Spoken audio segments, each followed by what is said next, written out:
फेरफारसाठी शेतकऱ्यांकडे पैशाची मागणी. लाचखोर मंडळाधिकारी तलाठी अटकेत.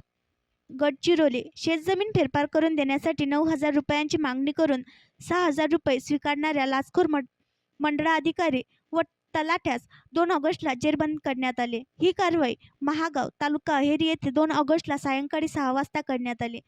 खामनचेरू येथील मंडळ अधिकारी भूषण रामभाऊ जवंजाळकर वय 38 वर्ष वर्ग 3 व व्यंकटेश सायंबा जल्लेवार वय 40 वर्ष वर्ग 3 यांचा आरोपींमध्ये समावेश आहे.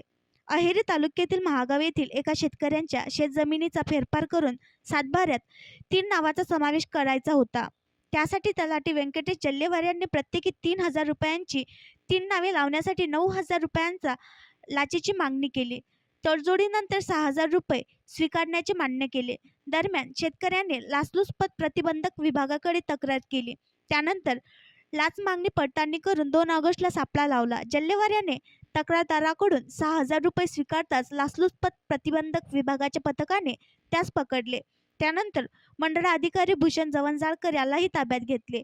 लाचलुचपत प्रतिबंधक विभागाचे उपअधीक्षक चंद्रशेखर ढोले, पोलीस निरीक्षक शिवाजी राठोड, सहाय्यक फौजदार सुनील पेद्दीवार, हवालदार शंकर डांगे, किशोर जोंजारकर, अंमलदार प्रवीण जुमनाके यांनी केली आहे. आणखी नवीन व्हिडिओ पाहण्यासाठी आमच्या देशमुख एक्सप्रेस न्यूज चॅनलला सबस्क्राईब करा, लाईक करा आणि शेअर करा.